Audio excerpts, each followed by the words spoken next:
사랑하는 여러분, 한 주간에도 평안하셨습니까? 오늘은 제1과 성령으로 살자라는 제목으로 말씀의 은혜 나누겠습니다. 여러분 가지고 계시는 구역공과 10페이지를 펴시고 함께 읽어가면서 은혜를 나누겠습니다.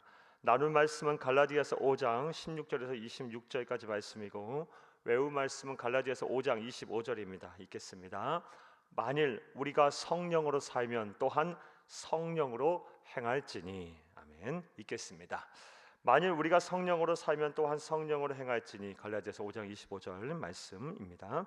성령의 시대를 사는 우리들은 반드시 성령의 사람이 되어야 하고 성령을 잘 알아야 하며 성령과 살아야 합니다. 이에 대해 사도 바울은 성령으로 사는 사람은 성령으로 행하는 사람이라고 말하고 있습니다.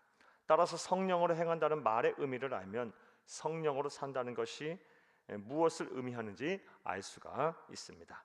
본문에서 행한다라고 번역이 된 헬라어 원어는 스토이케오입니다.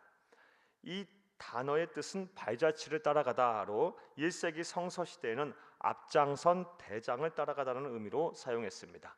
이러한 의미를 살려 본문을 다시 해석하면 우리가 성령으로 살면 또한 우리 대장 되시는 성령을 따라 그의 삶의 발자취를 따라갈지니로 해석을 할 수가 있습니다. 그리고 성령님은 바로 우리 구주 예수님이십니다. 따라서 정리하면 이제부터 주치입니다.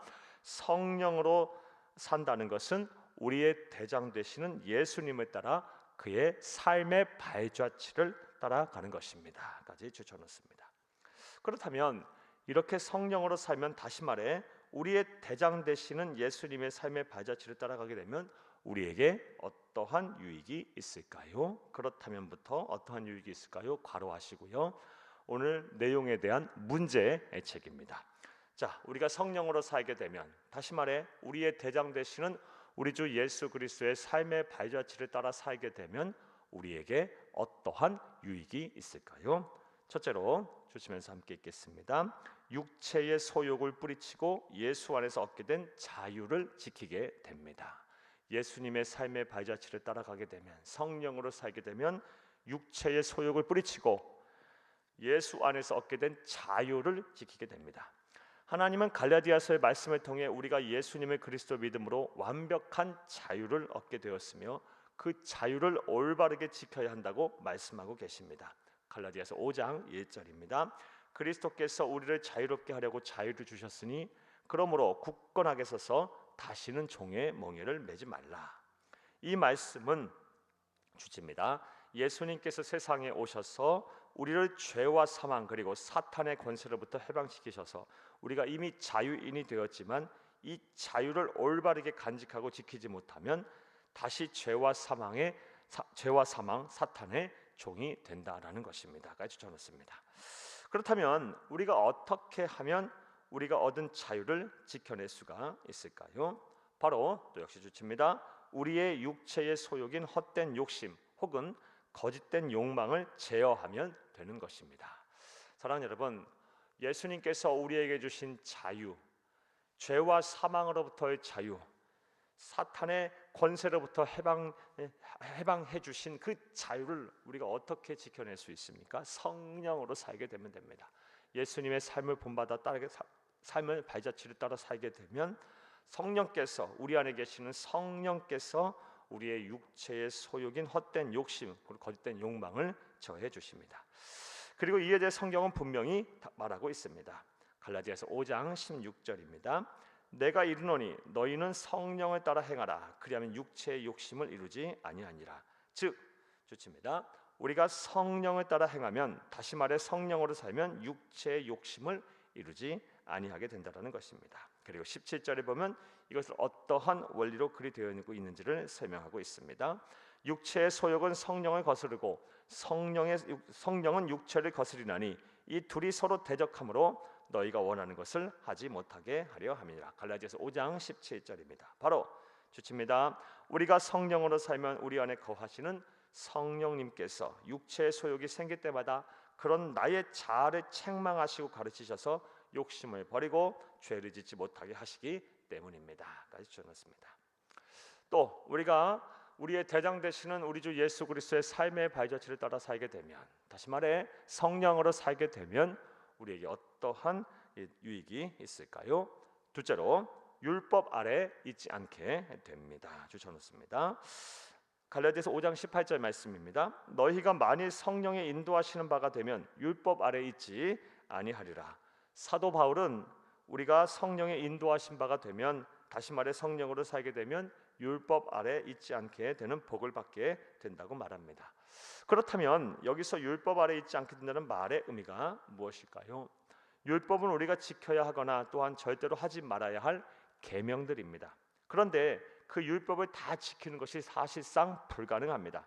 세상 그 누구도 마음과 생각까지 완전히 통제할 수 없는 것입니다. 따라서 우리가 주칩니다. 율법 아래 있게 되면 하나님의 진노와 심판을 피할 수가 없습니다. 모든 율법을 다 지키더라도 하나라도 안 지키게 되면 안 지키게 되는 것이기 때문입니다. 그런데 우리가 성령으로 살게 되면 율법 아래 있지 않게 됩니다. 다시 말해 세상을 사는 동안 하나님의 진노와 심판을 받지 않게 됩니다. 이 말은 주칩니다. 우리가 죄를 아예 짓지 않게 된다는 말이 아니라, 비록 우리가 죄를 범한다 할지라도 진노하시고 심판하시는 하나님이 아닌 용서의 하나님, 위로의 하나님, 은혜의 하나님을 만나게 된다라는 것입니다. 주쳐놓습니다. 그러므로 이제 이를 위해 성령으로 살기 위해 노력하시기를 바랍니다. 즉 우리의 대장 되시는 예수님의 삶의 발자취를 따라가시기를 바랍니다. 그리하여 세상을 사는 동안 단 한 번도 율법 아래 있지 않는 복을 누리시기를 간절히 바랍니다. 사랑하는 여러분, 우리가 성령으로 살게 되면 하나님의 진노와 심판을 받지 않게 됩니다. 용서의 하나님, 위로의 하나님, 사랑의 하나님을 만나게 되게 됩니다. 사랑하는 여러분, 반드시 예수님의 삶의 발자취를 따라 사는 성령으로 사는 여러분 되기를 간절히 바랍니다. 또 우리가 성령으로 살게 될 때 우리에게 어떠한 유익이 있을까요? 셋째로 주치면서 함께 읽겠습니다. 육체의 열매가 아닌 성령의 열매를 맺게 됩니다. 성령으로 사는 사람이었던 사도 바울은 인간이 세상을 사는 동안 맺을 수 있는 인생의 열매에 대해 열거를 하고 있습니다. 먼저 성령으로 살지 않을 때 맺게 될 육체의 열매이며, 이러한 인생의 열매를 맺는 사람에게 하나님은 엄중하게 경고하고 계십니다. 인생의 열매를 맺는 육체의 열매, 인생의 열매 중 육체의 열매에 대해서 갈라디아서 5장 19절에서 21절에서 열거하고 있습니다. 여러분 가로해 놓습니다. 육체의 일은 분명하니 곧 음행과 더러운 것과 호색과 우상 숭배와 주술과 원수 맺는 것과 분쟁과 시기와 분냄과 당짓는 것과 분열함과 이단과 투기와 술 취함과 방탕함과 또 그와 같은 것들이라.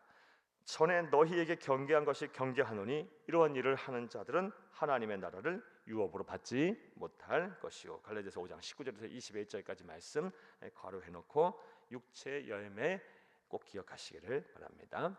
반면에 성령의 열매를 맺는 사람의 인생 열매는 다음과 같습니다. 역시 괄호해 놓습니다.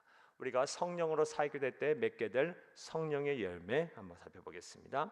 오직 성령의 열매는 사랑과 희락과 화평과 오래 참음과 자비와 양성과 충성과 온유와 절제니 이 같은 것을 금지할 법이 없느니라. 갈라디아서 5장 22절에서 23절 말씀을 가르해 놓습니다. 자, 그다음부터는 이 성령의 열매에 대한 해석입니다. 사랑, 희락, 화평 세 가지는 하나님을 향한 것으로 성령으로 사람은 하나님을 사랑하고 어떠한 상황 속에서 하나님 때문에 기뻐하며 환경을 초월하여 하나님 때문에 평안하게 된다라는 것입니다.